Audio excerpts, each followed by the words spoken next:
मेरो अर्को भ्लगमा हजुरलाई स्वागत छ। कति पछाडि म भ्लग बनाइरहेको छु अनि अलिकति अकवर्ड पनि फिल भइरहेको छ। अनि आज चाहिँ हामी यति राम्रो राई ड्रेस लगाएर चाहिँ हामी माथि हाम्रो रोक्सिङ भन्ज्याङमा चण्डी बजार साकेन्मा बजार हुँदैछ अनि हामी त्यहाँनिर जान लागेको। अनि आज बजारमा के कस्तो हुन्छ भनेर म हजुरहरूलाई देखाउँदै जानेछु। भ्लग हेर्दै गर्नु होला।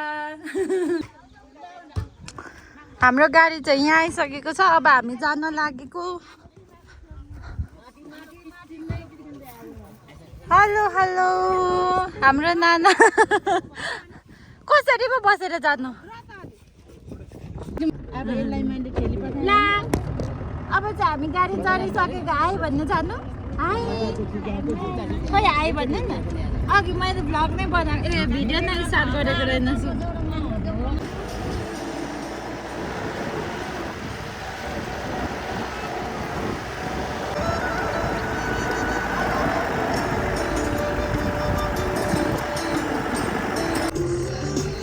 पोखरी पुग्यो।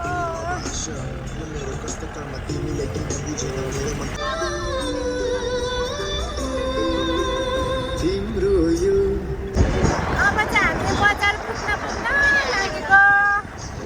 बाटोभरि बजार भन्ने मान्छेहरू निकै हुनुहुँदो रहेछ। लेखमा छ नि त कस्तो राम्रो ठाउँ छ।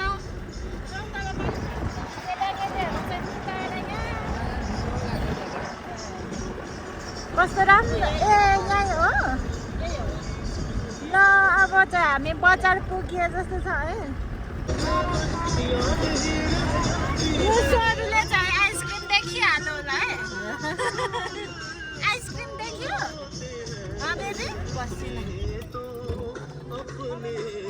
किन रुन्चे गरेको। बजार आएको मान्छे हाँसी गर्ने नि त। अब चाहिँ हामी बजारमा आइपुगेको। अनि हाम्रो बजार चाहिँ यहाँनिर लाग्ने रहेछ। यस्तो छ अहिले त्यस्तो धेरै मान्छेहरू आइसक्नु भएको छैन होला किनकि अहिले बिहानै छ नि त। म पनि छु यहाँ मेरो पहिलेको म पनि छु अहिले त्यस्तो बिहानै छ नि त। अनि आइसक्रिम किनिन्छ जान्नु न।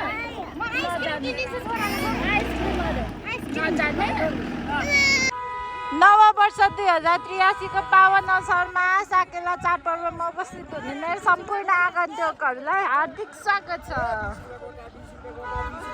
आइसक्रिम खाम लागेको छैन। के भन्दैछ आइसक्रिम खाने। हाम्रो बजार लाग्ने ठाउँ छ यो हो। तर हामी आएको 15-20 मिनट भइसक्यो। मान्छेहरू नै नाच्ने मान्छे नै आएको छैन क्या। माथि गएर बस्यौँ। अनि अब चाहिँ बजारतिर के छ भनेर यसो हेर्नु जानु पर्यो भनेर हामी चाहिँ हिँडेको। यहाँनिर मेरो सानो मान्छेहरू हुनुहुन्छ। हेलो भन्नु त खै त हाई भन्नुभएको खै ल जायो ल हाई। हामी आएको झन्डै आधी घन्टा 1 घन्टा भइसकेपछि सेउली ल्याउनु भएछ। अब चाहिँ हाम्रो नाच सुरु हुन्छ यहाँनिर। यो चाहिँ ठ्याक्क खोटेहाङ गाउँपालिकाको 4 नम्बर वडा। 4 नम्बर हो कि 6 नम्बर हो। अनि यता चाहिँ ठ्याक्क 4 नम्बर वडा हो। अनि यता चाहिँ 6 नम्बर वडा। यता चाहिँ म काम गर्ने ठाउँ। यता चाहिँ मेरो घर। अनि यस्तै छ बजारहरू यस्तै छ। नाच सुरु भइसकेको छैन। ल जाउँ लु है। अब चाहिँ हामी नाच आउँछ कि भनेर बस्दा थाकेर खाजा खान थालेको। चटपटेर दिउ हाम्रो खाजा छ। पहिला चाहिँ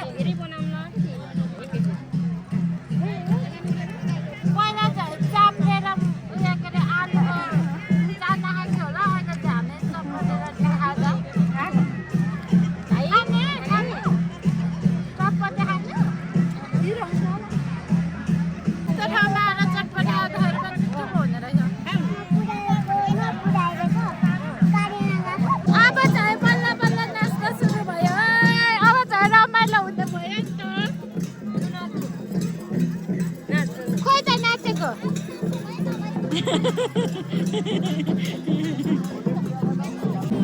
हेलो सिस्टर कति राम्री भएर आउनु भएको।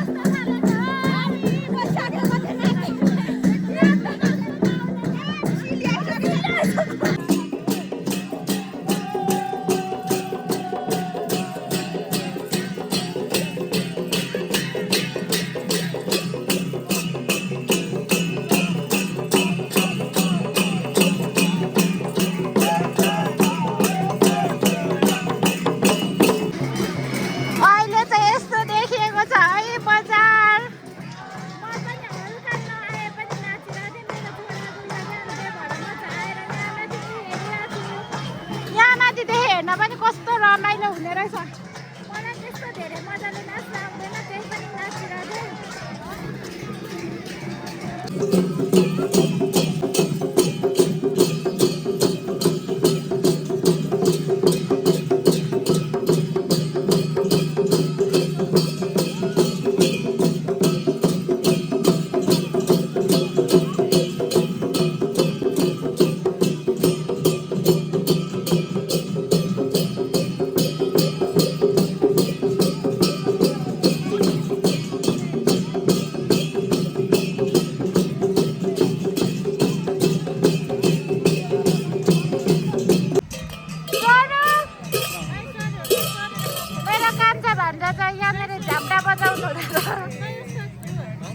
यो क्यामेरा त सरहरूलाई दिनु न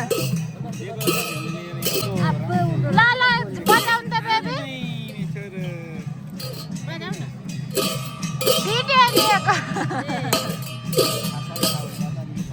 अब अहिले चाहिँ हामी नाच्दा नाच्दा गरेर यहाँनिर हामी रेस्ट गरिरहेको है छोरा उसको टोपी मिलाइदिनु न बिचरा मेरो छोरो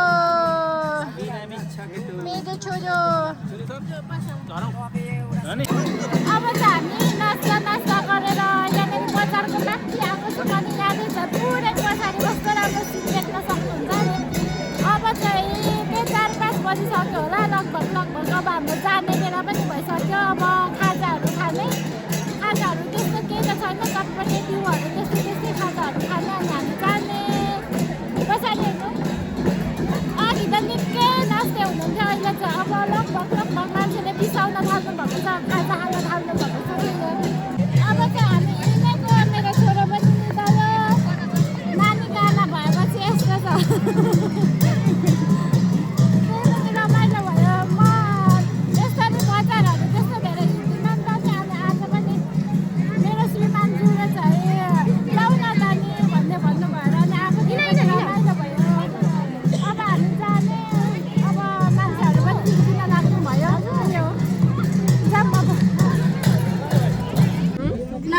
अब चाहिँ हामी हिँडेको गाडीमा पनि चढिसकेको मेरो छोरा चाहिँ निदाएर यसरी बिरामी थियो त्यही पनि आएको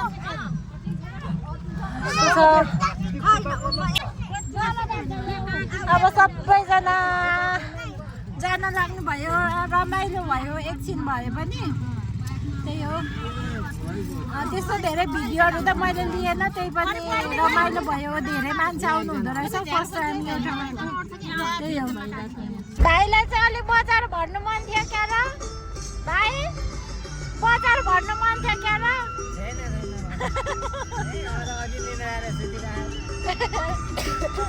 हामीले छिटो ल्यायौँ जस्तो लाग्यो ल अब चाहिँ हामी हिँडेको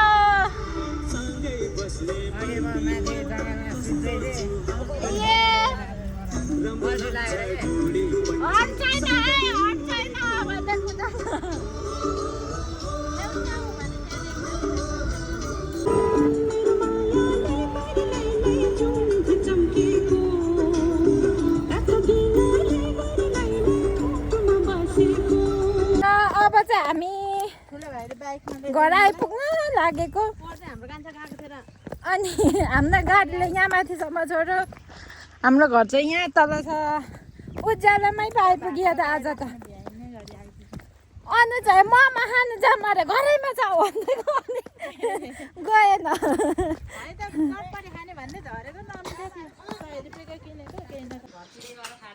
छोटुम सबैजना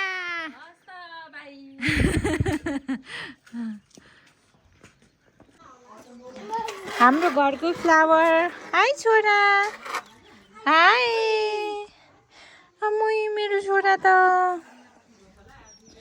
ओके अब चाहिँ हामी घर आइपुगेको अनि मेरो त्यो भ्लगहरू बनाउने बानी पनि हटेछ मैले धेरै भयो नि त नबनाएको भन्नाले त्यस्तो धेरै राम्रो भ्लग बनाउने मान्छे त होइन त्यस्तो धेरै एक्स्ट्रोभर्ट टाइपको मान्छे पनि होइन तर इन्ट्रोभर्ट पनि होइन मलाई त्यो बिचको टाइपको हो क्या नि भ्लग बनाउने बानी पनि हटिसकेछ अनि त्यही पनि सानो सानो क्लिपहरू कता कता बनाएको छु त्यही हो। यदि मेरो भिडियो हेरेर अन्तिमसम्म आइदिनु भएको छ भने हजुरहरू सबैलाई धेरै धेरै धन्यवाद। अनि मेरो च्यानल सब्सक्राइब गर्नुभएको छैन भने please do subscribe my YouTube channel. अनि त्यही हो, ओके बाई। त्यस्तो धेरै भ्लगहरू त बनाउँदिनँ, तर कहिलेकाहीँ यसो मेमोरीको लागि होस् भनेर। अनि म पहिला हल्का भ्लगहरू बनाइरहन्थेँ नि त, अनि त्यो बेलाको भ्लगहरू हेर्दाखेरि अहिले कस्तो रमाइलो लाग्छ क्या। अनि त्यही भएर होइन, बनाउन त पर्छ कहिलेकाहीँ भन्ने जस्तो लाग्यो र अनि फेरि कन्टिन्यू गरेको। त्यस्तो धेरै बनाउँदिनँ, त्यही हो। Okay by by.